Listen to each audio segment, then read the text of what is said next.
우리가 다 잘 아시는 것처럼 지난해 2023년 10월 7일에 가자 지구의 하마스라고 하는 이런 이슬람 단체가 이스라엘을 상대로 대규모 공격을 감행했습니다. 이 그림에 있는 것처럼 지상군이 기습 침공하고 민간인 공격, 납치, 그 다음에 이스라엘 즉시 전쟁을 시작해서 1973년에 4차 중동 전쟁이 있었는데, 이 4차 중동 전쟁 이후에 역대 최대 규모의 충돌이 발생하면서 전쟁이 시작된 지 6일 만에 이 죽는 사람이 2,800명을 넘는 그런 대규모 전쟁으로 이렇게 발전했고, 지금 이 시간에도 지금 진행이 되고 있습니다.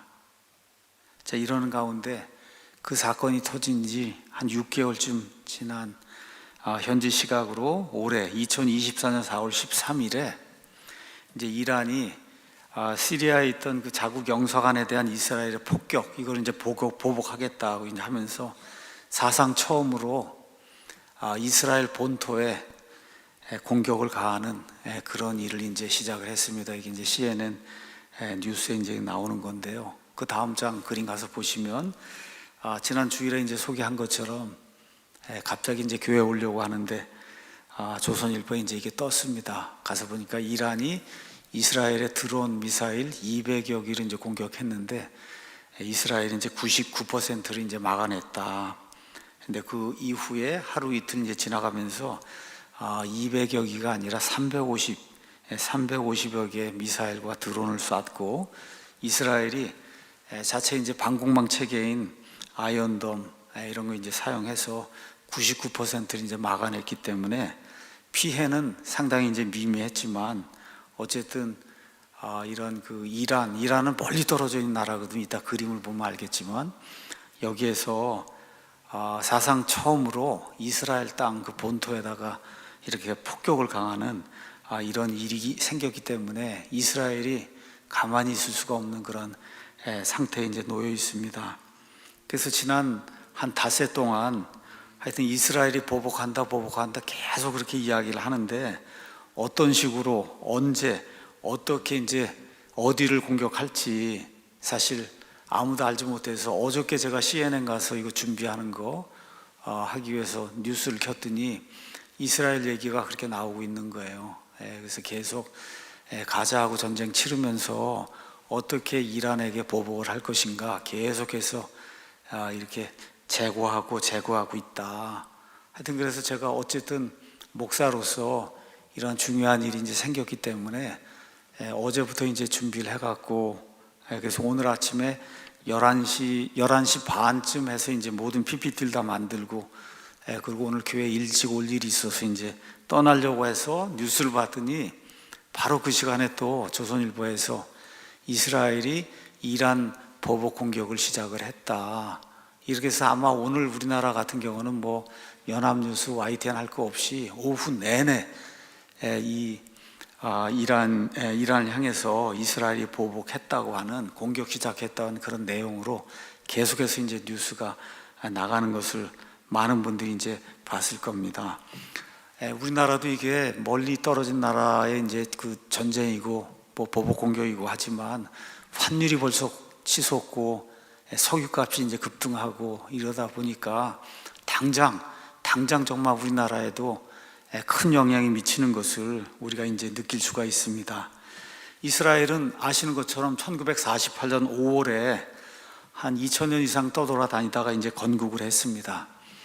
건국한 바로 그날 저녁부터 중동 전쟁이 시작이 돼서 지금까지 4차례 중동 전쟁이 일어났고, 이번에 이란하고 혹시 5차 중동 전쟁으로 번지는 것이 아닌가, 또 많은 분들은 제3차 세계대전이 일어나는 게 아니냐, 이렇게 큰 우려를 표명하고 있습니다. 우리는 하나님의 말씀대로 믿고자 하는 성경 신자이기 때문에 그냥 성경의 관점에서 이란과 그 다음에 이슬람 세력, 또 마지막 때 이 세력과 그 다음에 이스라엘과의 관계를 살펴봐야 돼요. 세상에 전문가들이 나와서 이런저런 얘기를 해도 대다수 전문가들이라고 한 사람이 성경하고 상관없는 그런 이야기를 하기 때문에 오늘 우리가 에스겔서 38장 그다음에 39장 읽었는데 이 안에는 유명한 곡과 마곡의 전쟁이 이제 이야기가 나옵니다. 그래서 또 여러 사람들이 혹시 곡과 마곡의 전쟁, 여기에 이제 페르시아, 이란이 이제 등장을 하는데 혹시 이것이 예수님 재림의 때 이루어진다고 하는 곡과 마곡의 전쟁, 이것으로 이어지는 것은 아닌가, 또 예수님 재림의 전조는 아닌가, 이렇게 많은 분들이 이제 생각을 하고 있습니다. 근데 한 가지 확실한 것은 아무도 모른다는 거예요. 아무도 앞날을 예측할 수 없기 때문에, 그래서 어떤 목사든 성경 가르치는 이와 같은 교사든 이런 걸 가지고 아주 확실하게 100% 단언하는 이런 거 하는 것은 우리가 조심해야 됩니다. 단언해서도 안 되고 단언할 수도 없고, 심지어 크리스찬 교사 목사라고 한 사람들이 여기에 대해서 단언하면 그런 사람들은 조심해야 돼요. 다 사람이지 하나님이 아니기 때문에 우리가 앞으로 어떤 일이 일어날지 알 수는 없습니다. 이란은 중동의 여러 이슬람 국가들 중에서 아주 특이한 그런 나라입니다. 가장 중요한 특징은 뭐냐? 국가의 힘이 굉장히 세요. 아주 강력한 그런 힘을 가지고 있고, 또 이슬람 국가들 중에서 이 근본주의가 아주 굉장히 철저히 지켜지는 그런 나라예요. 이렇게 하면서 공공연하게 유대인들을 박멸하고 이스라엘이란 나라를 이 땅에서 아주 완전히 없애버려야 된다, 이거를 공공연하게 주장하는 그런 나라고, 공식적으로 핵무기를 보유하고 있다 이렇게 알려져 있지는 않지만 아마 거의 근접해 있거나 아니면은 곧 보유할 가능성이 큰 그런 나라입니다. 그래서 지금 그 다음에 이제 앞으로 성경에 예언된 이런 일들을 생각해 볼 때 이스라엘에게 가장 위험한 국가는 이 세상에서 이란이에요. 이란, 페르시아, 이란입니다. 그래서 이런 모든 것들은 예수님의 재림의 때가 가까이 오고, 그래서 에스겔서 이런 말씀들, 이런 것들이 성취가 되는 그런 때가 가까이 온다는 것을 우리에게 이제 보여주는 명백한 신호다, 그렇게 우리가 이제 받아들일 수가 있습니다. 성경에 나오는 이란에 대해서 좀 살펴보려고 하는데, 말 그대로 우리는 바이블 빌리버라고 이야기하니까 성경 그대로 믿고자 하는 그런 사람들이에요. 이스라엘이 1948년에 건국된 거, 에스겔서 37장에 남아있는 그 말씀에 따라 성경대로 그런 일이 이제 생긴 겁니다. 앞으로 이스라엘 중심으로 벌어질 세상의 모든 일들도 성경대로 될 줄로 믿습니다. 성경에는 하나님께서 인간을 이렇게 다스리시는 인류 통치 계획이 이미 예언이 돼 있어요. 그래서 유일무이한 책이다, 우리가 그렇게 이야기할 수가 있습니다. 그래서 성경을 근거로 해서 이란을 한마디로 요약하면 이렇습니다. 예수님께서 재림하시는 그 마지막 때에 이란은 이스라엘의 가장 강력한 원수로 등장하는 것으로 예언이 돼 있다. 하나님이 이란을 정해놨다는 것이 아니라 이 이란에 속해 있는 그런 사람들, 이 페르시아 이 사람들이 그렇게 하려고 작정하는 것을 하나님이 내다보시고 예언을 해놓으셨어요. 맨 마지막 때에 이란이 이스라엘을 침공하는 그런 가장 강력한 그러한 그 이스라엘의 원수가 될 것이다. 그래서 오늘은 성경의 이란, 괄호 열고 페르시아 총정리, 창세기부터 그 다음에 요한계시록까지 성경이 이란에 대해서 뭐라고 이야기하는지 한번 총정리하는 그런 시간을 갖고, 그 다음에 이란의 최종 운명, 그 다음에 이란이 대적하는 이스라엘의 최종 운명, 여기에 대해서 우리가 한번 살펴보려고 합니다. 자, 그럼 구약 성경에 이란이 나오냐? 우리말 성경에는 이란이란 말이 안 나옵니다. 다만 성경에서 이란은 엘람이라고 하는 그런 말로 나와요. 엘람이란 말로 28번 나오고 페르시아라고 하는 그런 말로 29번이 나오는데, 이렇게 엘람, 페르시아 말고 엘람 사람들, 페르시아 무슨 퍼시안 엠파이어 이런 식으로 해서 따지고 다 들고 가면 적어도 60, 70번 이상 이 페르시아, 엘람이라고 하는 그런 말이 성경에 나옵니다. 그런데 엘람이라고 한 말이 이란이라는 거 이거 아시는 사람이 거의 없고, 또 하나 이제 기존의 개역 성경은 페르시아를 바사로 번역을 했기 때문에 이 바사를 읽고 이걸 페르시아라고 생각할 사람은 아마 목사님들 가운데도 없을 거예요. 바사가 페르시아인 줄 아는 사람은. 이렇기 때문에 성경에 이란에 대한 그런 내용이 있다는 걸 아는 사람들이 거의 없을 겁니다. 자, 그럼 엘람이 어디에 나오냐? 창세기 10장 22절에 엘람이 나옵니다. 여기 이 지도를 여러분이 이제 가서 보시면은, 그러면 노아의 홍수 이후에 이 세상에 여러 민족들이 이제 퍼져나가면서 이 국가를 형성하는 그런 내용이 있는데, 10장 22절에 가서 보면 노아가 있고 노아의 아들 중에 셈이 있는데, 셈이 이제 아이들을 낳았어요. 남자 아이들을. 그래서 첫 번째가 엘람, 그 다음에 아수르, 그 다음에 아르박삿, 그 다음에 룻, 그 다음에 아람, 이렇게 나와요. 10장 22절에. 그래서 엘람은 셈의 아들인데 셈의 맏아들로 보입니다. 그래서 노아의 손자예요. 그래서 그림 가서 보시면 이렇게 뾰족하게 장화처럼 생긴데, 여기가 이제 사우디아라비아고 그 옆에 엘람이라고 이렇게 나와 있습니다. 엘람. 그 다음에 저 위로 넘어가면 녹색으로 이제 되어 있는데, 저쪽이 이제 야벳의 자손들, 그리스 이제 그쪽으로 넘어가는 데고, 그 다음에 이 장화 옆에 가서 보시면은 거기 이제 함의 자손들이 이제 분포가 되어 있는 걸 우리가 이제 볼 수가 있습니다. 자, 그래서 이란이 지금 저기 있는데, 엘람이라고 하는데 저기 있는 데가 지금 이란이에요. 자, 요 지도를 이렇게 보신 다음에 현 시대 중동 지도를 한번 보도록 하겠습니다. 그 다음에 가서 이거 다 스타디 바이블이나 이런 데 다 있으니까 여러분 이제 보시면은 여기 이란이 이렇게 있어요. 아까 장화처럼 생긴데 그게 지도가 조금 좀 이제 확대가 돼서 이쪽에 이란이라는 데가 있고, 엄청 큽니다, 나라가. 그 다음에 지중해 옆에 여기 가면 이스라엘인데, 이스라엘이 조그맣게 이렇게 돼 있는 거 보이시죠? 저 조그만 나라하고 이 큰 나라하고 지금 싸우는 거예요. 자, 한번 이 상대적인 비교를 한번 해보겠습니다. 이스라엘, 저 조그만 나라 이스라엘은 총 면적이 22,000제곱킬로미터예요. 우리 남한의 면적이 얼마냐? 약 10만 제곱킬로미터예요. 그러니까 남한의 20%밖에 안 돼요. 나라 크기가. 이스라엘이 인구는 930만 명이니까 우리 남한의 한 5분의 1 정도. 수도는 예루살렘이고 수상은 네타냐후, 보스파의 네타냐후예요. 이란, 저기 있는 저 이란은 아랍 국가가 아니에요. 아랍어를 쓰는 나라가 아니에요. 이란은 자체적으로 페르시아어를 쓰는 그런 나라입니다. 시아파, 순위파하고 시아파가 있다, 이런 얘기 들으셨을 거예요. 여기 가서 보시면 여기 시아파가 이란이고, 요 밑에 가서 보시면 사우디아라비아가 있는데 여기가 이제 순위파 이렇게 돼 있는데, 어쨌든 시아파 이슬람 국가 중에서는 가장 강력한 국가가 이제 이란이에요.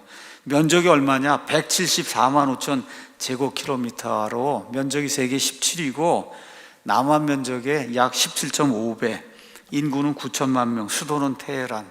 뭐 여러분 다 아시잖아요. 테헤란에서 축구 경기도 하고 하는 그 테헤란이 이제 수도입니다. 여기 그림에는 나와 있지 않지만 여러분이 머릿속으로 이렇게 생각해 보시면 이란의 동쪽에 아프가니스탄이 있고 파키스탄이 있어요. 탄 이런 거 들어가면 다 여러분 이게 이슬람 국가인 거 아시죠? 그 다음에 북쪽에는 우즈베키스탄이 있어요. 북쪽에. 그 다음에 서쪽으로는 이라크가 있고 쿠웨이트가 있고 사우디아라비아가 있고, 남쪽으로는 아랍에미레이트가 있고, 이런 나라가 이제 이란입니다. 자, 그럼 국토 면적을 비교해 보면 이란의 국토 면적은 이스라엘의 약 80배. 이 그림만 봐도 알잖아요. 이렇게 동그란 거 하고 조그만 거 보면 국토 면적이 약 80배 정도 크고 인구는 10배 정도 많아요, 이스라엘보다. 그러니까 수치상으로 보면 이스라엘하고 뭐 이란이 뭐 전쟁을 벌인다 이거 하면 이거는 게임이 안 되는 거예요, 원래. 게임이 안 되는데 지금 이란이 벌벌 떨고 있는 이런 상황이죠. 자, 그 다음에 또 하나 여러분이 보셔야 될 게 있어요. 여기 이스라엘 있잖아요. 여기 가운데. 이스라엘을 둘러싼 모든 나라들은 다 아랍 국가예요. 아니, 이슬람 국가예요. 그러니까 이스라엘 하나만 여기 딱 덩그만이 있고 나머지 다 둘러싸고 있는 모든 나라가 다 이슬람 국가들이다. 이슬람 국가.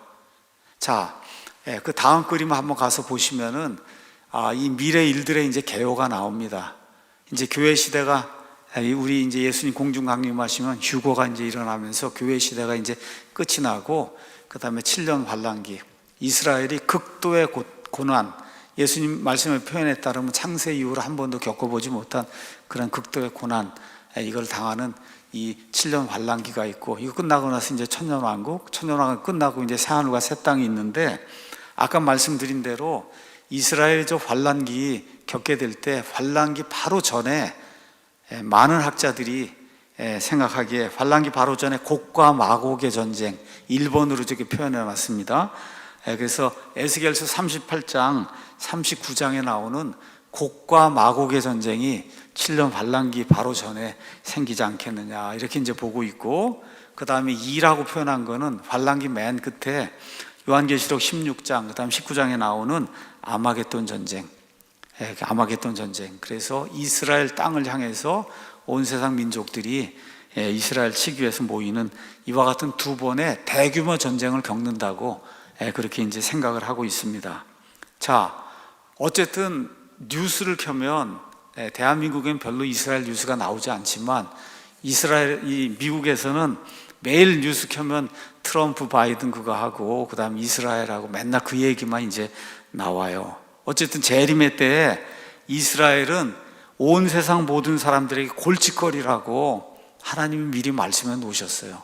스가랴서 12장 2절에 3절, 보라 사방 모든 백성들이 유다와 예루살렘을 대적하려고 애워쌀 때 내가 예루살렘을 그 백성들에게 사람을 떨게 만드는 잔이 되게 하리라. 그냥 이스라엘 얘기만 나오면 사람들이 벌벌 떨고 골칫덩어리에 이걸 어떻게 해결해야 될지, 그날에 내가 예루살렘을 모든 백성들에게 무거운 돌이 되게 하리니 비록 땅의 모든 백성들이 그곳을 대적하려고 함께 모일지라도 그 돌로 짐을 지는 모든 자는 산산조각 끊어진다. 이렇게 지금 성경이 이야기하고 있어요. 여기 이제 내용은 아마겟돈 전쟁이라는 7년 환란기 아마 맨 끝부분 지금 이야기하는데, 어쨌든 이 일이 하루아침에 이루어지는 것이 아니기 때문에 맨 마지막 때, 7년 환란기 전, 하여튼 맨 마지막 때에는 이스라엘이 이 세상에 사는 모든 사람들에게 골칫덩어리가 되고 무거운 돌이 되고 말 그대로 사람들 떨게 만든 그런 잔이 된다고 성경이 이야기하고 있어요. 왜 이런 일이 발생하느냐? 성경에 따라 세상 역사는 이스라엘, 중동을 중심으로 돌아가게 돼 있습니다. 중동을 중심으로. 노아의 홍수 이후에 성경 말씀 창세기 10장 25절 가서 보시면은 에벨에게 두 아들이 태어났는데 하나의 이름은 벨렉이었으니 이는 그의 날들의 땅, 얼스가 나뉘었다는 거예요. 그 전에는 얼스가 하나였는데 그게 분리돼서 떨어져 나갔다는 거예요. 이 개역성경은 세상이 나뉘었다, 이건 틀린 말입니다. 여기 얼스, 지구가 나뉘었다. 자, 그 다음에 가서 보면 이렇게 땅이 나뉘기 전에 이렇게 모든 것들, 지금 여러분 뭐 남아프리카, 뭐 유럽, 미국 이런 거 다 이렇게 모아 놓으면 저렇게 한 덩어리가 돼요. 저렇게 한 덩어리가 되는 저 땅을 판게아라고 부릅니다. 판게아. 이게 판게아 이론, 판게아 이론이에요. 이 판게아 이론에 따라서 땅들을 다 갖다 이렇게 붙여버리면은 그럼 한 덩어리가 되게 돼 있어요. 이게 언제 이후에 이게 분리가 되냐? 노아의 홍수 이후에 벨렉의 때에 땅이 나뉘는 그런 일이 생겼다고 성경이 이야기하거든요. 그래서 저 판게아, 땅이 이제 하나로 있었을 때, 이렇게 됐을 때 저 센터가 어디냐? 그게 지금 중동 이스라엘이에요.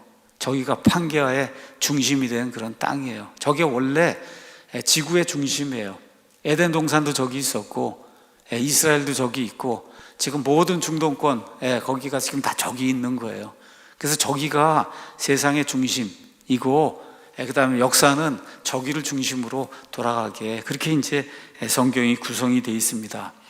오늘 제가 여러 가지 이제 도표도 보여드리고 이렇게 이제 하는데, 이 모든 것들 이렇게 보기 원하고 갖기 원하는 그런 분들이 또 있을 거예요.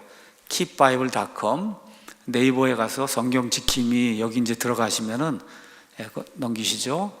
그러면 저 위에 keepbible.com 이제 나오면 거기에 이제 자료실이 있습니다. 자료실 상단에 그 다음 가서 보시면 그 자료실에 문서 자료 이제 들어가시면 그러면 우리가 만들어 놓은 모든 자료가 이 안에 책들이 다 그대로 들어있고, 오늘 보여드리는 모든 이 느부갓네살 왕의 이런 그 형상의 이런 그 그림이라든지 지도라든지 이런 모든 것들이 들어있는 이와 같은 에스라 성경사전, 그 다음 거 넘기시죠.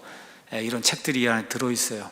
제린과 휴고, 파노라마, 그 다음에 에스라 성경 지도, 선도 등등 이런 모든 것들이 저 안에 가면 무료로 여러분이 다 다운받을 수 있으니까 보시기 바라고, 특별히 세상이 어떻게 돌아가는가, 그래서 요한계시록을 내가 좀 잘 공부를 해봐야 되겠다 이렇게 하면 김재욱 형제가 지은 요한계시록 바로 알기라고 하는 그런 책이 있으니까 여러분이 교보문고든 생명의 말씀사 이런 데 가서 구매해서 이제 보시면은 가장 성경적으로 요한계시록 1장부터 시작해서 22장까지 이렇게 잘 이렇게 이제 설명이 되어 있습니다. 또 미국에 사시는 그런 분이 있어요.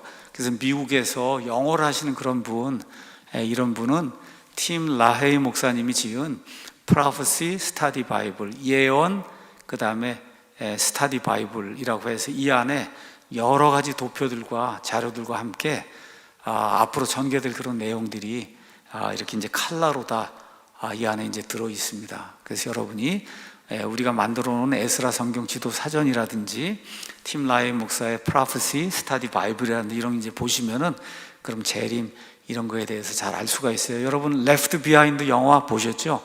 Left Behind 영화 그 책을 지은 분이 팀 라이 목사님이에요. 아주 유명한 그런 분이니까 여러분이 가서 보시면 좋을 것 같습니다. 자, 구약 성경에 이제 이란은 아까 말씀드린 대로 민족들 이런 분포가 나오면서 엘람이라고 하는 게 나오고 10장에, 그 다음에 14장에 가서 보면은 엘람 사람들의 왕 그돌라오멜이라는 이런 사람이 팔레스타인을 침공을 해갖고, 그래서 창세기 14장 1절에 보면 그런 내용이 있어요. 그래서 아브라함의 조카 롯이 포로로 잡혀가고 아브라함이 그를 구출하려고 저 위에 단까지 쫓아가서 그래서 자기가 이제 무장시킨 이런 하인들 데리고 그를 구하는 그런 내용이 이제 창세기 14장에 나와요.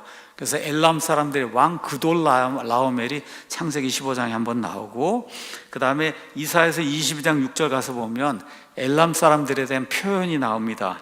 활을 잘 쏘고 전쟁을 잘하는 그런 사람들이다. 이렇게 이제 엘람 사람들에 대한 이야기가 이제 나오는데, 이 엘람 이렇게 이야기하면 이게 이란하고 이렇게 별로 관계가 없는 것처럼 보이잖아요. 실제 제일 중요한 거는 메데 페르시아라고 하는 거대한 그런 왕국이 있었어요. 메소포타미아 전역을 다스리던 그런 왕국, 이때가 이란의 전성기였다. 지금의 이란의 전성기, 이 내용을 여러분에게 말씀드리겠습니다.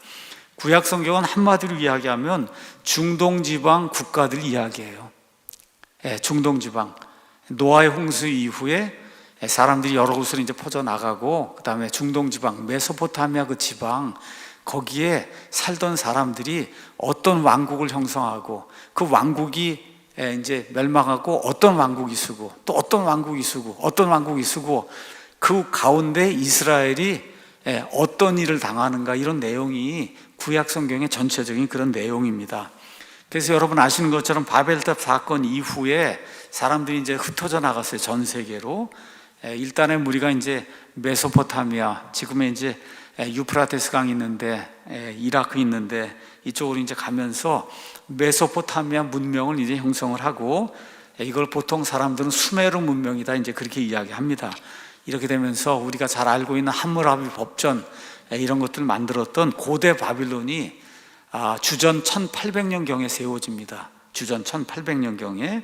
그 이후에 아시리아라고 하는 그런 나라가 등장을 하고, 그 다음에 우리 성경에 나오는 느부갓네살이 바빌론 왕국을 세워. 이거는 신바빌론이에요. 그러니까 고대 바빌론이 있고 함무라비 이런 고대 바빌론이 있고, 아시리아가 등장하고 아시리아를 물리치고, 그리고 이제 이 느부갓네살의 신바빌론이 나오는데, 그냥 성경은 신이라는 말을 안 쓰니까 그냥 바빌론 제국이다 이제 우리가 그렇게 생각하면 됩니다. 자, 근데 느부갓네살 왕이 죽은 이후에 바빌론의 세력이 이제 약화가 되면서 드디어 누가 등장하냐? 페르시아가 등장해요.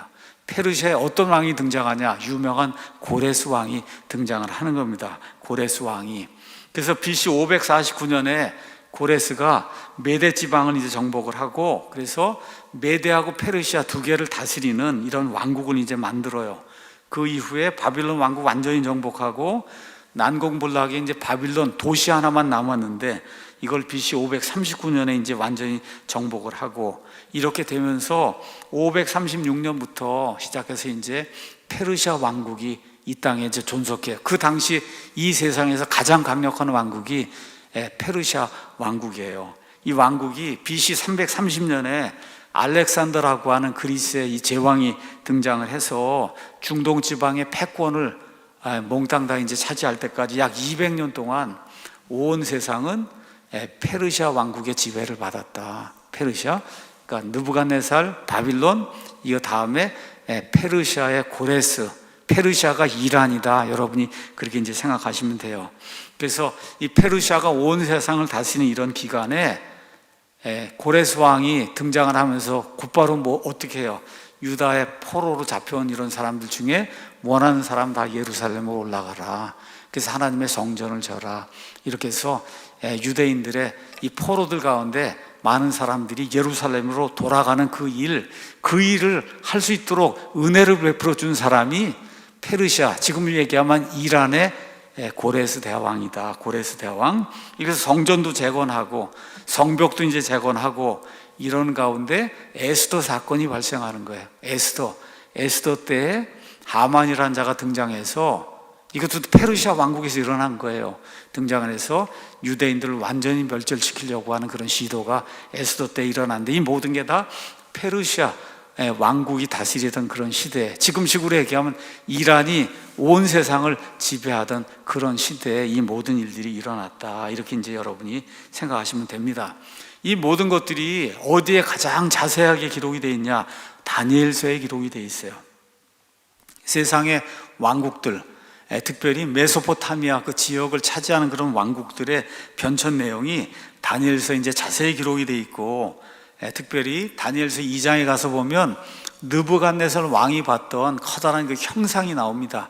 그 형상, 머리가 금으로 되어 있고, 두 팔과 그 다음에 가슴이 은으로 되어 있고, 그 다음에 이제 노수로 되어 있고, 그 다음에 쇠하고, 그 다음에 이제 흙으로 이제 구성이 되어 있는 이러한 거대한 그런 그 신상에 대한 그런 꿈을 꾸는데, 이걸 이제 다니엘이 해석을 해주죠.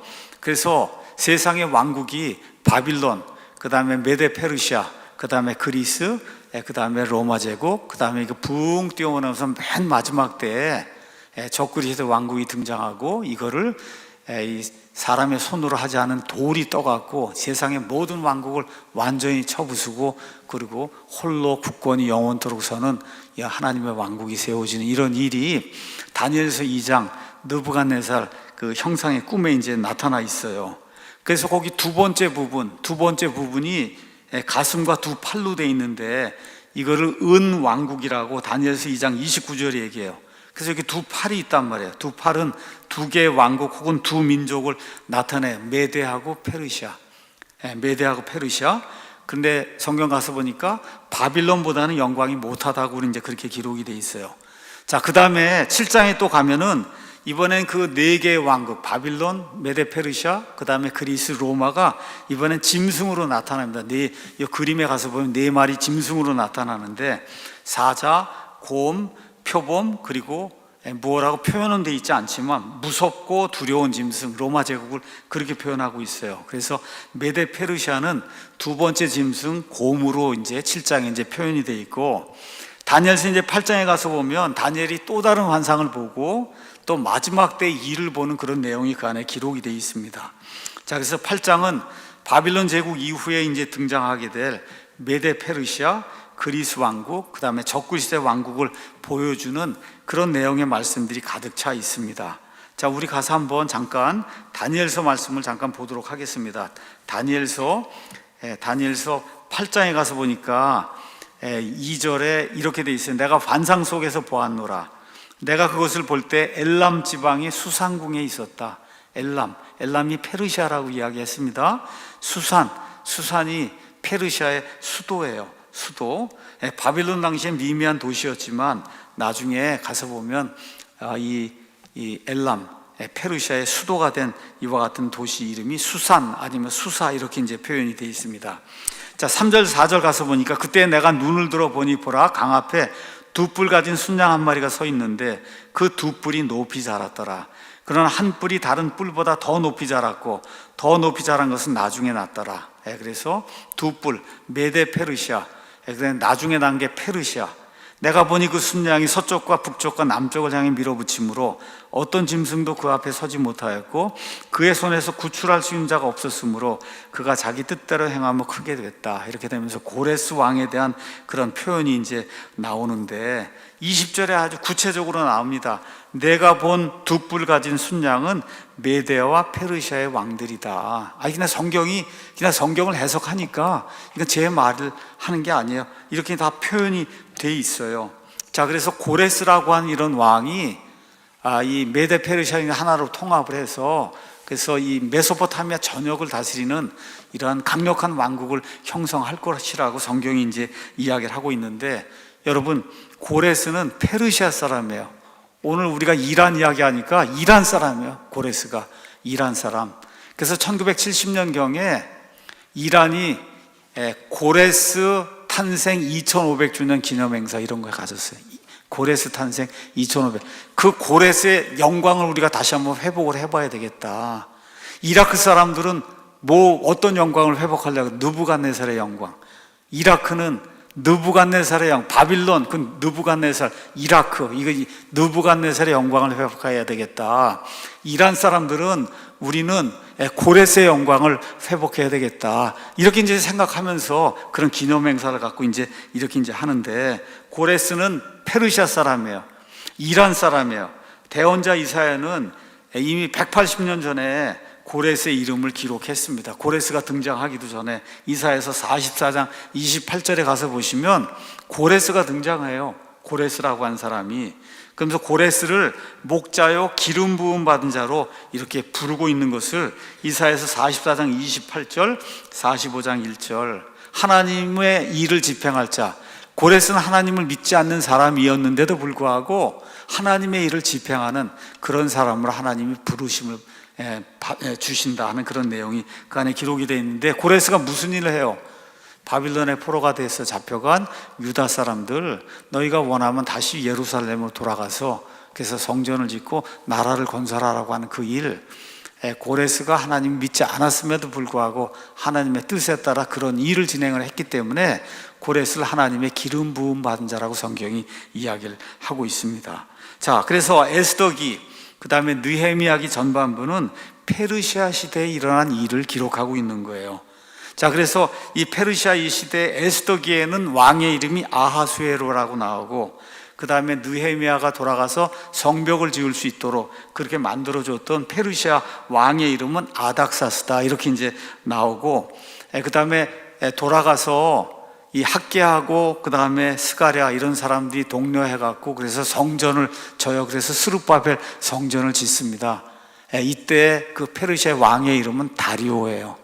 그러니까 이스라엘 사람들하고 뗄래야 뗄 수 없는 그런 관계에 있는 거예요. 원래 처음부터. 제가 아까 말씀드렸죠. 엘람은 셈의 후손이라고 그랬어요. 셈의 자손이야. 이스라엘도 셈의 자손이야. 자, 이스라엘은 아르박사스의 후손이고, 그 다음에 이란은 엘람의 후손이에요. 그러니까 둘 다가 다 셈족이에요. 셈족. 이란도 셈족이고, 그 다음에 이스라엘도 셈족이고, 그래서 이 당시까지만 해도 잘 지냈어요. 이스라엘에게 아주 호의를 베풀고 돌아가라 그러고 성벽을 지으라 그러고 성전을 지으라 그러고 하나님의 일을 수행하는 그러한 국가, 그런 왕으로 이제 나오게 됩니다. 그래서 과거의 페르시아, 이란, 고레스, 아하수에로, 아닥사스다, 다리오 이런 모든 왕들이 이스라엘에게 호의를 베푸고 은혜를 베풀고 하나님의 일을 집행하는 그런 일을 했다. 자, 그런데 이 페르시아의 아하수에로 시대에 에스더가 이제 왕비가 됐을 때 누가 등장을 해요? 하만이 등장을 해서 아각 사람 하만이 등장을 해서 이 페르시아 영토 안에 있는 모든 유대인들을 완전히 멸절시키려고 하는 그런 일이 또 언제 생기느냐? 이란이 지배하던 시대에 생긴 거예요. 그러니까 이란 하면 좋은 것도 있고 또 동시에 이란 페르시아가 지배하던 그런 시대에 유대인들을 완전히 멸절시키려고 하는 그런 계획도 이 페르시아가 지배하던 그런 시대에 있었다. 근데 유대인 모르드게, 그 다음에 에스더가, 특별히 에스더가 왕비가 돼서 유대인들을 멸절시키려는 그런 시도를 이제 막지요. 이게 어느 시대에 일어났다고요? 페르시아 시대에 일어났어요. 그래서 이걸 기념하기 위해서 어떤 명절을 지금도 지키고 있어요? 불임절이라고 하는 그런 명절을 지금도 지키고 있어요. 지금도 매해. 그러니까 매해 불임절 지킬 때 이스라엘 사람들은 뭘 생각하는 거예요? 이란, 페르시아에서 옛날에 하만이 우리나라 모든 사람들 다 이 세상에서 죽여버리려고 했던 그걸 하나님이 뒤집어 엎어갖고, 그래서 이스라엘을 구해내고 아각사람 하만과 그의 모든 사람들 다 죽이고 이런 일이 생겼다는 것을 지금까지 계속해서 2000년, 2000 몇백 년이 지나는 동안 계속해서 불임절을 지키면서 그걸 하고 있는 거예요. 그러니까 이스라엘 사람들의 뇌리에는 고레스라고 한 사람이 행한 그런 좋은 일도 있고, 동시에 하만이라고 한 사람이 이 페르시아 시대에 행했던 그와 같은 악한 일도 있고, 그래서 그걸 기념하기 위해서 지금 불임절을 지키고 있는 거예요. 자, 그래서 페르시아가 한 200년 동안 온 세상을 지배하다가 알렉산더 이제 그리스 제국이 이제 형성이 되면서 BC 331년에 페르시아가 정복당해서 망해버립니다. 그 이후에 그리스가 또 망하고 로마 이제 지배를 받게 되면서 신약 시대가 이제 열리게 됩니다. 그래서 신약 시대, 이제 로마 시대가 이제 열리면서 여러분, 예수님이 태어나니까 동방에서 지혜자들, 옛날 성경에는 박사들이 왔다고 얘기하잖아요. 그 박사들이 온 지역이 이란, 페르시아 그 지역일 거다. 이렇게 많은 사람들에게 추측을 하고 있고, 그 다음에 예수님 승천하시고 난 다음에 첫 번째 오순절이 이제 생기면서 사도행전에서 성령 강림이 일어나고, 이렇게 되면서 온 세상에서 몰려들었던 유대인들이 이 타원으로 말하는 이런 그 기적을 이제 체험할 때, 거기 가서 보면 사도행전 2장 9절에 온 지역에서 몰려들었던 유대인들의 명단이 나옵니다. 명단. 그래서 2장 9절 가서 보면 우리는 바데 사람, 바데는 파르티아라는 거고, 그 다음에 메데 사람이고 엘람 사람이다. 그러니까 첫 번째 오순절날 성령 강림 이루어질 때 유대인들이 많이 몰려들었는데, 그 몰려든 유대인들 가운데 일부는 어디에서 왔다고요? 메데하고 그 다음에 엘람에서 왔으니까 지금의 이란 페르시아 지역에 살던 사람들 중에 일부가 와서, 그래서 성령 체험하는 이런 모든 걸 보고, 그리고 구원받고 돌아가서 어떻게 이란 페르시아 그 지역에 예수님의 기독교를 세우는 그런 일을 했단 말이에요. 그래서 이제 신약 성경에 이 엘람하고 메데, 이제 페르시아가 이제 나옵니다. 자, 이게 끝이에요. 성경에는 그게 끝이에요. 마지막입니다. 이러고 나서 한 600년쯤 지나서 AD 636년에 이슬람 세력이 이제 등장을 하면서, 그래서 이란은 이슬람이 이 아랍이 아니었어요. 그래서 이란이 이 무슬림들의 지배를 이제 받으면서 종교가 바뀌어요. 조로아스터교를 믿었는데 불신이라고 하는 조로아스터교를 믿다가 뭘로 바뀌냐? 강압적으로 이슬람교로 이제 개종을 하게 됩니다. 그렇지 않으면 다 죽게 되니까 이 일 이후에 몽골의 징기스칸의 이제 침략과 이제 지배를 받고, 이렇게 시간이 점점 지나다가 1501년부터 1746년까지 대이란국 페르시아의 사파비 왕조라고 하는 이런 왕조가 이제 만들어지면서, 그래서 시아파 국가로, 이슬람 여러 분파 중에서 시아파 국가로 이렇게 이제 세워지고, 국왕을 샤로 부르기 시작했어요. 국왕을 샤, 이렇게 이제 부르기 시작했습니다. 이런데 이란은 1900년 초반대까지 국제 무대에서 한마디로 얘기하면 아무것도 아닌 nothing. 이란은 아무것도 없는 거예요. 아무것도 없어요. 그냥 유목민이고 먹고 사는 거 거의 뭐 형편없고. 자, 그런데 놀랄 일이 생겼죠. 무슨 일이 생겼어요? 이란에서 석유가 발견된 거예요. 이란에서 석유가 발견이 되니까 그 당시 세상을 지배하던 영국과 그 다음에 러시아, 이 두 나라가 이란의 고원지대에 여기에서 이제 유전이 발견되고 하니까 쟁탈전을 벌이면서 이란이 드디어 국제무제에 이제 등장을 한 거예요. 그 전까지는 한마디로 얘기하면 난 나띵이에요. 나띵. 아무도 뭐 이란, 이걸 얘기할 필요도 없는 그런 국가를 이렇게 전락을 했는데, 석유가 발견이 되면서 국제무대에 이제 등장을 하고, 이런 가운데 1921년에 레자 샤라고 한 사람이 군사 쿠데타를 일으켜서 1925년에 유명한 팔레비 왕조를 형성을 합니다. 팔레비 왕조. 그래서 이 레자 샤가 팔레비 1세가 이제 되는 거예요. 1935년부터 페르시아라고 하는 그런 이름을 이란으로 바꿔요. 그러니까 1935년까지는 온 세상에 어떤 나라로 알려졌어요? 페르시아. 알리바바와 그 40인의 도둑인가 이런 거 나오는 거 있잖아요. 그 페르시아예요. 1935년까지. 근데 1935년에 이 레자 샤가 이거 뭔가를 좀 개혁을 해야 되겠다 해서 나라 이름을 바꿉니다. 그 이름 바꾸는 이유는 조금 이따 제가 여러분에게 설명을 해드리겠어요. 자, 그래서 이제 페르시아가 아니라 이란 제국으로 불리는 그런 일이 이제 생기고, 그 뒤에 그와 그의 아들인 팔레비 2세가 약 50년 동안 이란을 이제 통치하게 됩니다. 그래서 레자샤 팔레비 1세는 이란의 완전 독립과 근대화를 이제 지향해서 모든 분야에 걸쳐 개혁을 단행했어요. 여러분, 먹고 사는 것도 그렇고 아무것도 없는 거예요. 또한 자신의 아들을 포함한 수백 명의 젊은이들 유럽으로 보내서 말 그대로 유학을 보낸 거죠. 근대 교육을 받고 와야 나라를 세울 수 있지 않겠느냐. 그래서 팔레비 1세의 재임 기간 동안에 이란은 근대화된 그런 국가로 완전히 변화가 되고 중산층이 증가하고 산업이 발전한 성과를 거뒀어요. 그래서 팔레비 1세는 이란의 근대화를 이끈 인물로 이제 평가를 받았는데, 문제가 생긴 거예요. 뭐하고 문제가 생겼냐. 이게 근대화가 되니까 이란의 이 원론적인 이슬람 이 성직자들하고 마찰이 심해진 거예요. 이 사람들은 우리가 지금까지 종교 이거 권력을 가지고 다 좌지우지하고 그랬는데, 이게 완전히 이제 근대화가 돼버리고 나니까 이슬람이 설 자리가 없게 된 거죠. 그래서 이 성직자들하고 갈등 관계가 계속해서 이제 지속이 되고, 이렇게 되니까 팔레비 왕조는 이대로 두면 안 되겠다 해서 공포 정치, 경찰 국가를 이제 만들어서 이란을 통제하고, 이슬람 민족 세력에 탄압하고 언론 통제 이거 하면서 국정을 이제 장악을 했죠. 또 대규모 이제 비밀 경찰 조직을 만들고, 그래서 이슬람 민족 세력과 이슬람 성직자들에 대한 사찰과 이제 감시를 강화했고, 이런 가운데 1956년에 제2차 중동 전쟁이 일어나게 됩니다. 이렇게 되면서 팔레비 왕조하고 이 미국은 아주 끈끈한 그런 관계가 된 거예요. 우리 서로 잘 해보자.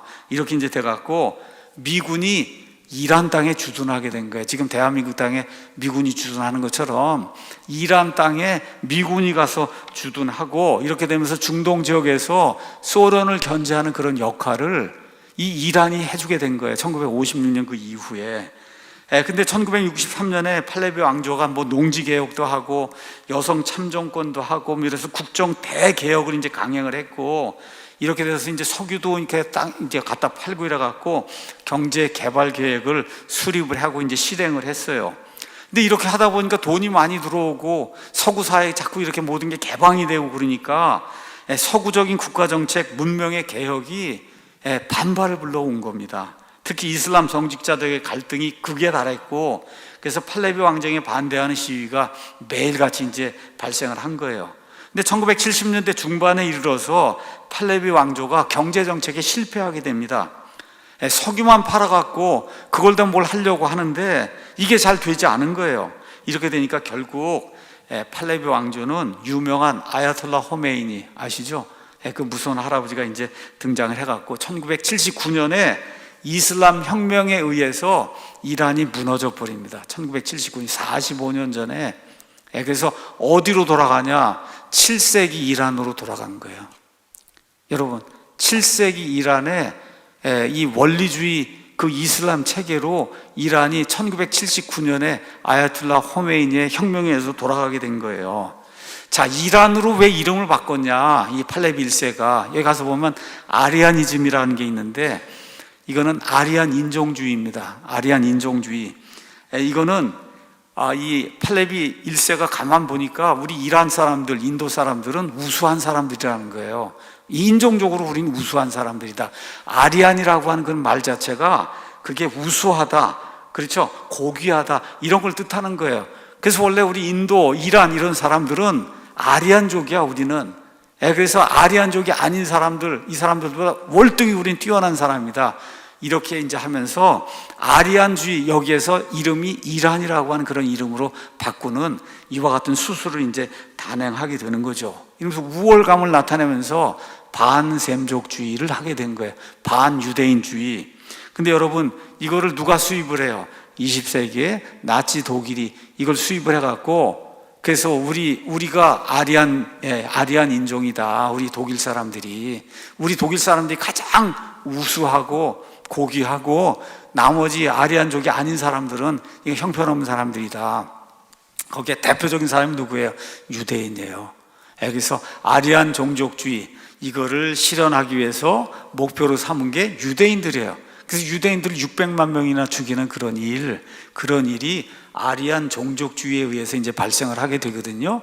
그 일이 이란에서도 생기면서 이 팔레비 1세가 이번 기회에 아예 이름도 페르시아에서 이란으로 바꿔야 되겠다, 이렇게 되면서 아리안 종족주의에 근거해서 이란이라는 그런 이름으로 이제 바꾸는 그런 일이 이제 생기게 됩니다. 어쨌든 이란에 이제 호메이니가 말 그대로 급진적인 이슬람 이런 혁명을 이제 일으켜서 1979년에 정권을 이제 장악을 했는데, 그 이전까지 유대인들하고 엄청 잘 지냈어요. 미국하고 엄청 잘 지냈어요. 근데 호메이니가 등장하면서부터 극심하게 반유대인주의, 반이스라엘, 반미 정책 펴고, 그 다음에 이번엔 친소련, 러시아 정책을 이제 펴기 시작했어요. 아무도 그 당시에 이 이란이 러시아하고 손을 잡을 거다 상상도 못했어요. 이란 땅에 미군이 거하면서 소련 다 견제하는 그런 일을 했는데, 갑자기 호메이니가 등장하더니 이 미국 다 갖다 버리고 이스라엘 다 갖다 버리고, 그리고 러시아하고 손잡고, 그리고 반미 이런 거 하리라고는 생각을 못했습니다. 자, 그런데 호메이니는 아까 말씀드린 대로 7세기 이 이란으로 페르시아로 돌아가야 된다는 거예요. 7세기 페르시아는 뭐예요? 신정정치를 하는 거예요. 신정정치. 국가와 그 다음에 종교가 하나가 되는 신정정치, 이거를 구현해야 된다. 이거 구현하기 위해서는 지금까지 팔레비 왕조가 한 50년 동안 만들어 놓은 서구 문명 이런 거 다 완전히 갖다 버려야 된다. 이렇게 하더니 드디어 1979년 11월 4일에 미국 대사관을 점령해서, 지금 여기 미국 대사관을 지금 넘어가는 이란의 대학생들이, 우리나라 미국 대사관 넘어간 거 사실 아시죠? 이런 거 하던 그런 자들이 국회의원 지금 되고 지금 그러고 있잖아요, 우리나라에. 지금 이란에서도 저 미국 대사관 넘어가서, 그래서 52명 미국 사람들이 인질로 잡아갖고 죽이겠다고 하는 이런 일이 누구 때 발생했어요? 미국에서 가장 어리석기로 유명한 카터 때 이제 이 일이 발생을 한 거를 나중에 이제 레이건이 다 문제 해결하고, 이렇게 되면서 1989년에 이제 호메이니가 죽었는데, 호메이니가 죽었음에도 불구하고 그 호메이니 혁명 이후에 이란이 국제 테러, 유대인 박해, 이런 것들에 아주 근원지가 이제 되면서 7세기경의 이슬람 국가로 돌아간 거예요.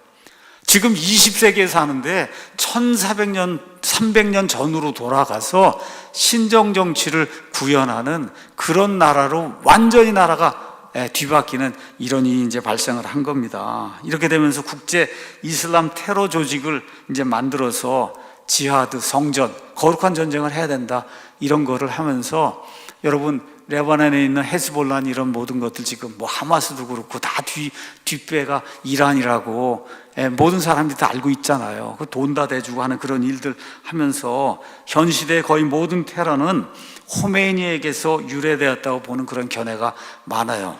자, 이들은 현재 탄도 미사일 소유하고 핵을 탑재하려고 노력하고 있어요.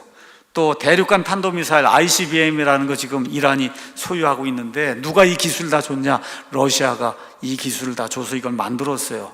또 북한이 탄도미사일하고 핵무기 이걸 제공을 해서 이란 미사일 핵 프로그램 지금 공유하고 있고, 그래서 이란의 목표는 아직 딱 정해져 있어요. 미국과 이스라엘을 완전히 짓밟아서 이 세상에서 없애버리겠다. 이게 이란의 목표입니다. 뭘로? 핵무기로. 그래서 계속해서 오바마 때 또 다 열어줬잖아요. 핵무기 만들 수 있도록. 이거 만들 수 있도록 해놓은 거를 트럼프가 등장해서 핵무기 안 된다고 해서 지금 차단해 놨는데, 여러분, 우리 북한 사람들 안 된다고 해봐야 무슨 소용이 있어요? 김대중 씨가 돈 다 갖다 퍼줘갖고, 그래갖고 지금 핵무기 다 만들어 놨는데, 안 된다고 얘기해봐야 소용없는 거예요. 지금 이란도 지금 비슷한 그런 상태에 지금 오바마 때 그렇게 만들어 놔갖고 지금 핵무기 다 가지고 있는 걸로 많은 사람들이 지금 판단하고 있습니다.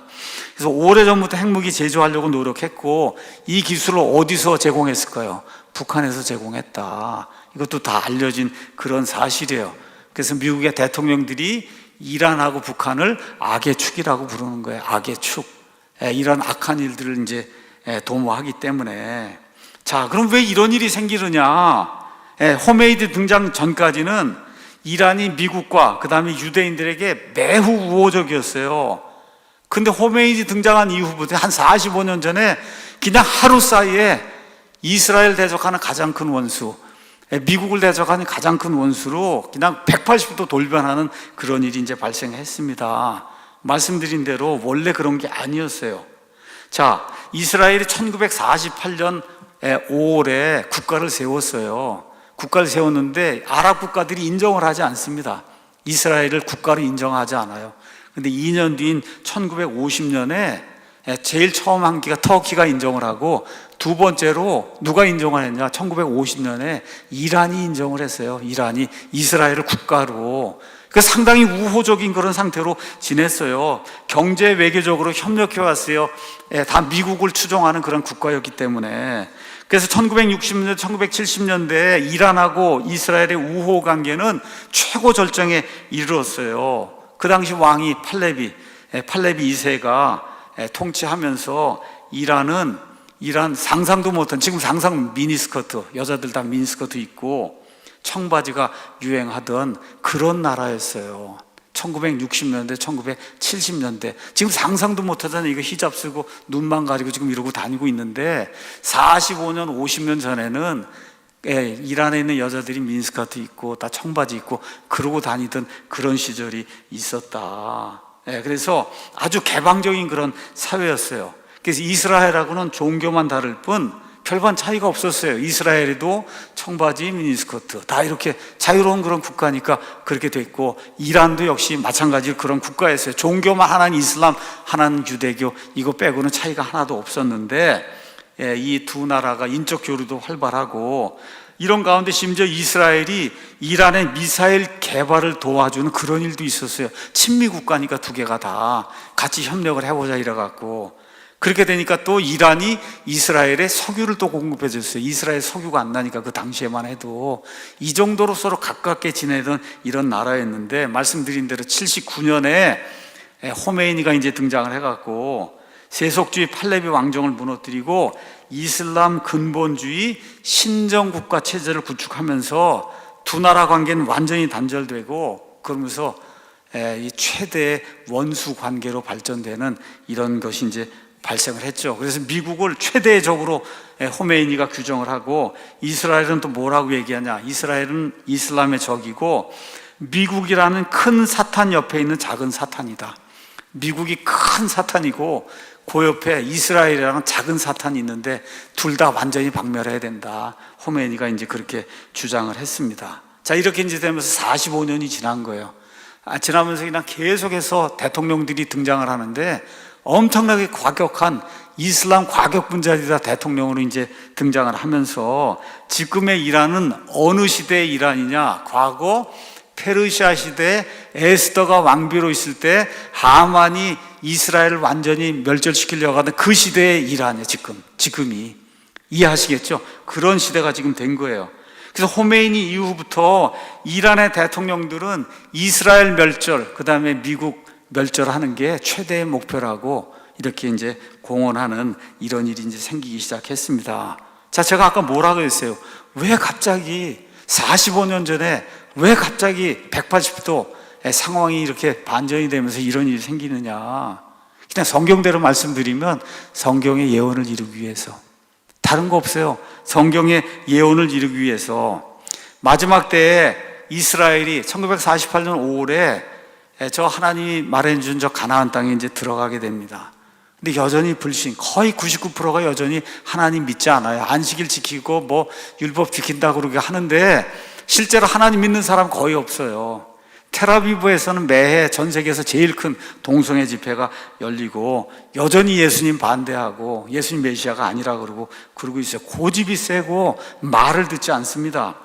자, 아까 말씀드린 대로 7년 환란기라고 하는 그 기간이 왜 필요하냐? 이렇게 고집이 세고 완고한 이스라엘, 이 이스라엘이 손을 들고 항복하고 예수님을 맞아들일 수 있는 그러한 고통과 고난의 때가 필요해서 7년 환란기라고 하는 이런 기간이 필요하거든요. 이스라엘을 향해 하나님이 극심한 고난을 보내서 창세 이후로 한 번도 경험해 보지 못한 그런 고통을 당하는 그러한 때, 말 그대로 사면 초가, 주위의 모든 나라들이 다 이스라엘을 대적하니까 결국 손들고 하나님밖에는 우리를 구원할 사람이 없습니다 하고 나갈 수밖에 없는 이런 상황이 될 수밖에 없도록 그렇게 만들기 위해서, 그럼 누군가가 환란을 줘야 될 거 아니에요. 누군가가 이스라엘에게 극도의 고난을 줘야 될 거 아니에요. 그렇죠? 여기 가서 보면 예레미야 30장 가서 보면 야곱의 고난의 때, 다니엘서 12장, 그 다음에 마태복음 24장 가서 보면 이스라엘의 창세 이후로 없던 그런 큰 환란이 생긴다고 얘기하는데, 누가 이 환란을 가져오냐? 아까 제가 보여드렸죠. 이스라엘 주변의 모든 국가들이 다 이슬람 국가들이다. 그렇죠? 그래서 성경을 보면 이슬람 주변의 이슬람 국가들하고 그 다음에 그 이슬람 국가들을 뒤에서 조절한 뒷배, 그거 어디에? 러시아. 그래서 러시아하고 이슬람 국가들, 이 국가들이 극도의 환난과 고통을 이스라엘에게 주는 그런 일이 생긴다고 성경이 얘기해요. 그래서 첫 번째가 곡과 마곡의 전쟁. 여기 에스겔서 38장 39장에 가서 보면 곡과 마곡의 전쟁이 이스라엘이 있는데, 에스겔서 38장 39장 가서 보면 그럼 러시아가 중심이 되고, 그 다음에 여기 제가 페르시아라고 써놨죠.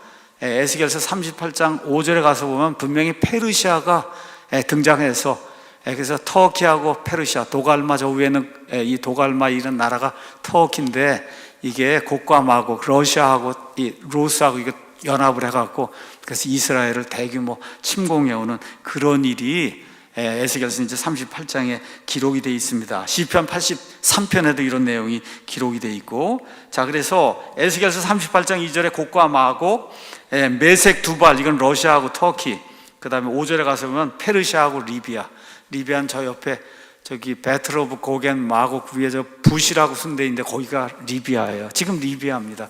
리비아 다 이제 아랍 국가죠. 자, 이렇게 해서 몰려 들어오게 될 때 하나님께서 7가지 재앙으로 이들의 공격을 물리치는 내용이 38장 18절, 19절, 22절에 나와요. 지진, 역병, 그 다음에 피 흘리는 거, 홍수, 우박, 불, 유황 이런 걸로 이 사람들을 완전히 이제 멸절을 시킵니다. 이렇게 되면서 38장 23절, 39장 7절 이제 가서 보면 하나님께서 영광을 받으시고, 그래서 여호와 하나님이 이스라엘을 지켜주는 그런 분이라고 하는 것을 주변에 있는 모든 국가들이 알 수 있게, 또 이스라엘 자신이 여호와 하나님만이 자기들을 구원해 줄 수 있는 유일한 그런 신이라고 하는 걸 깨닫게 되는 그런 일이 생기면서, 여기 가서 보시면 재미있게 이렇게 이제 표현이 되어 있습니다. 제가 한번 읽어보겠습니다.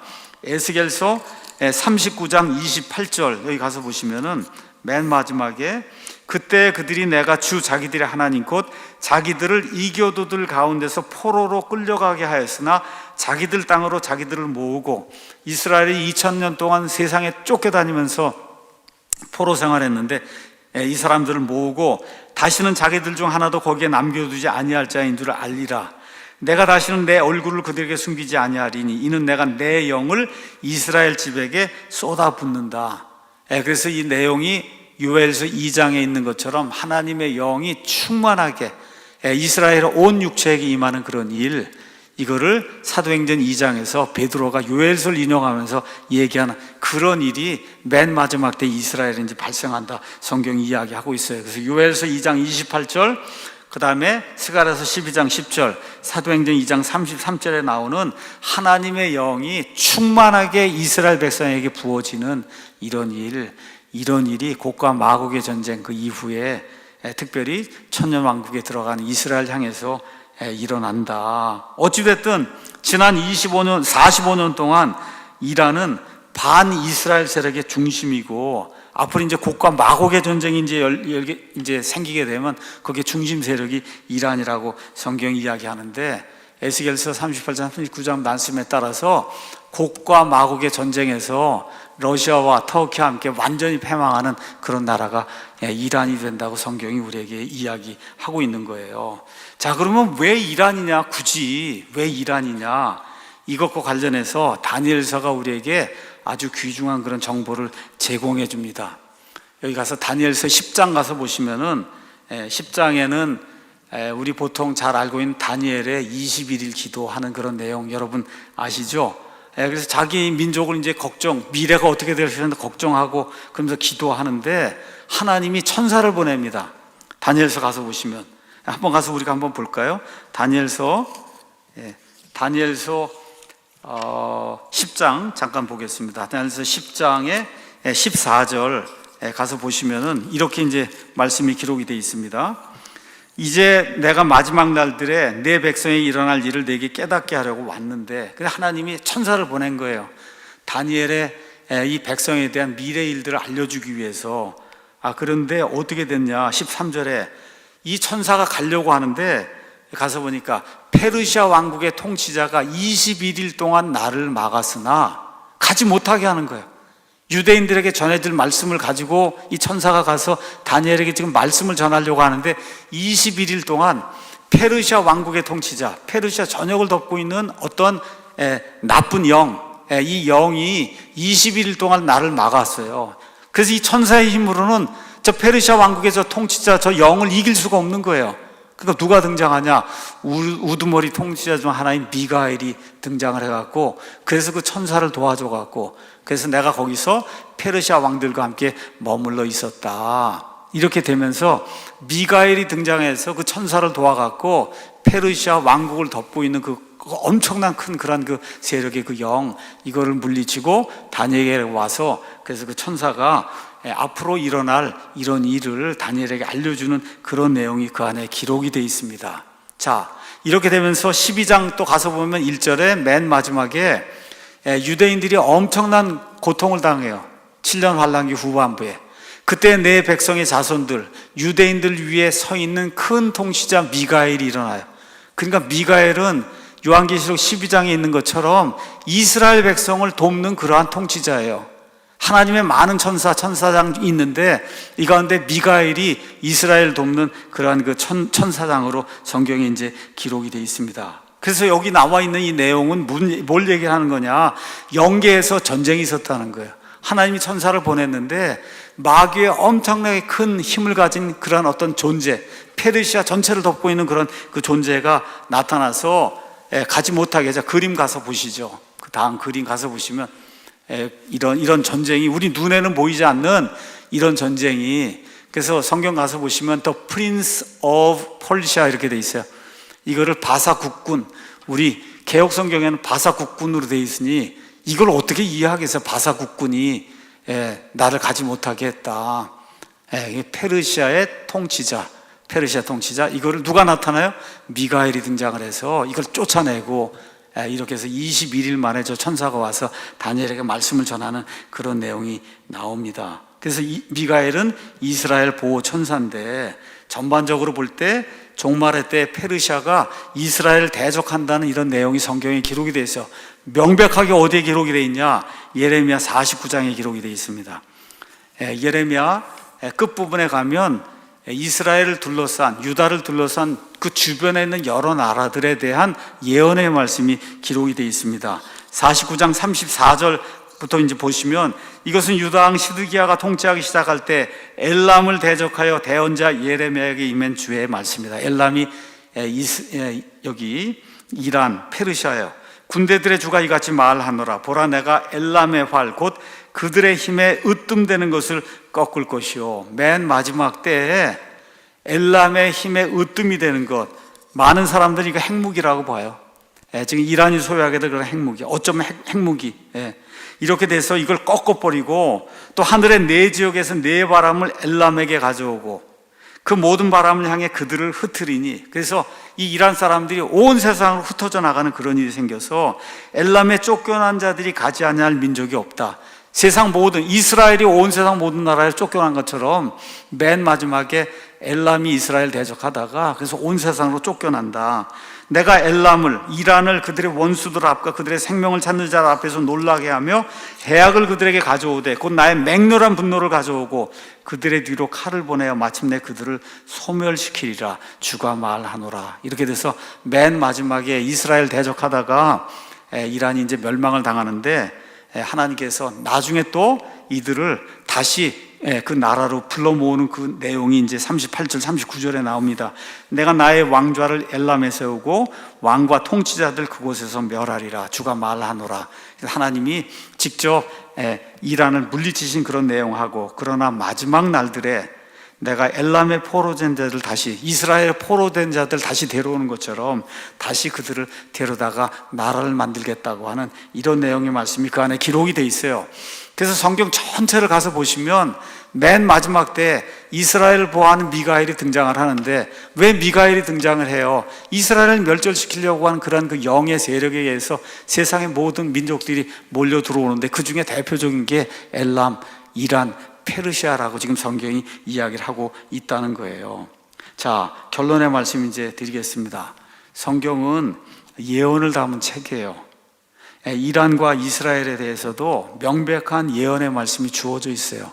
그런데 한국이나 미국에 대한 예언은 없어요. 잘 기억하셔야 돼요.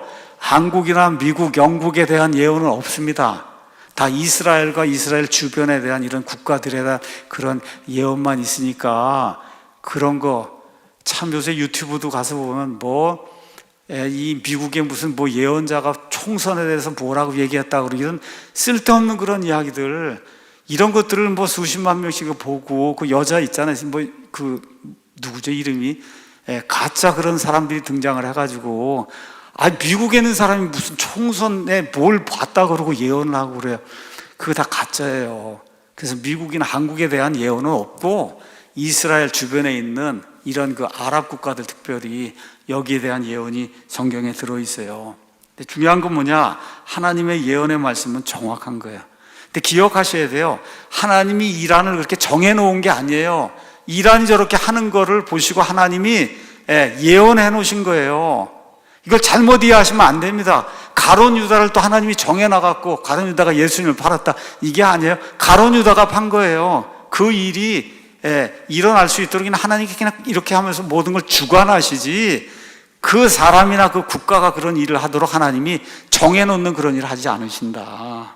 그래서 하나님의 예언의 말씀에 따라 맨 마지막 때에는 이란이 이스라엘을 괴롭히는 여러 그 이슬람 국가들 중에 하나고 아주 강력한 이와 같은 이스라엘의 원수로 등장한다. 성경이 그렇게 말하고 있으니까 그대로 이루어지는 겁니다. 그래서 성경의 예언에 따라 이스라엘이 이제 회복이 되고, 그래서 1948년에 회복이 되고, 이제 성전을 지으려고 그러고 이렇게 하는데, 갑자기 그냥 45년 전에 그렇게 이스라엘하고 잘 지내던 이란이 호메이니가 등장해갖고 어디로 돌아가요? 1300년 전으로 돌아가서 완전히 이슬람 근본주의 신정정치라는 이상한 그런 일이 생기면서 이스라엘을 대적하는 그런 일이 생기죠. 근데 성경 말씀 에스겔서 38장 39장에 가서 보니까 곡과 마곡의 전쟁이 일어날 때 그 한 축이 이란이라고 또 이야기를 하고 있거든요. 이런 것이 이제 생긴다고 성경이 이야기하니까 분명히 생길 거예요. 근데 이번에 이란, 이스라엘 이런 그 마찰이 곡과 마곡의 전쟁이 될지 그건 제가 단언할 수 없어요. 제가 사람이기 때문에. 다만 이러한 잦은 충돌, 하마스 충돌, 그렇죠, 이스라엘에서 계속해서 이런 일이 생기는 거, 사람이 지기 힘든 그런 돌이 되는 거, 이스라엘이, 이런 일이 예수님 재림의 때에 분명히 일어난다고 성경이 이야기하고 있기 때문에 거기까지만 저와 여러분이 믿고, 그래서 지금이 우리의 전성기다. 우리의 전성기는 다른 거 없습니다. 이 땅이 영원히 사는 데가 아니고, 예수님 공중 강림하실 때 저와 여러분이 공중으로 들려서 채여서 올라가는 거예요. 올라가는 거다. 근데 너무나 많은 목사들이 이거 자체를 믿질 않아. 휴거가 어디 있냐 그러고 이러고 있으니 얼마나 답답한지 알 수가 없습니다. 그래서 우리는 기도해야 돼요. 성경 시편에 가서 보면 예루살렘의 화평을 위해서 기도하라 그랬고, 아까 말씀드린 대로 초대 기독교인들 중에 많은 사람들이 어디에서 왔어요? 엘람과 메대 땅에서 와서 이렇게 돼서 기독교 거기 이제 남아 있어요. 또 최근에는 기독교인들이 많이 증가하고 있어요. 그런 이 엄청난 고통 속에서도. 그래서 이란의 기독교인들 또 이스라엘 화평을 위해서 우리가 이제 기도하면 될 것 같습니다. 나머지 일은 어떻게 될지는 하나님의 손안에 있으니까 우린 여기까지만 이것이 이란과 그 다음에 이스라엘에 대한 성경 말씀이 이야기하는 거다. 이렇게 이해하시면서 세상의 모든 것들 판단하고 예수님의 재림이 가까이 본 이런 때에 우리가 살고 있구나, 정신 차려야 되겠다, 이렇게 생각하고 사시면 좋을 것 같습니다. 기도하겠습니다.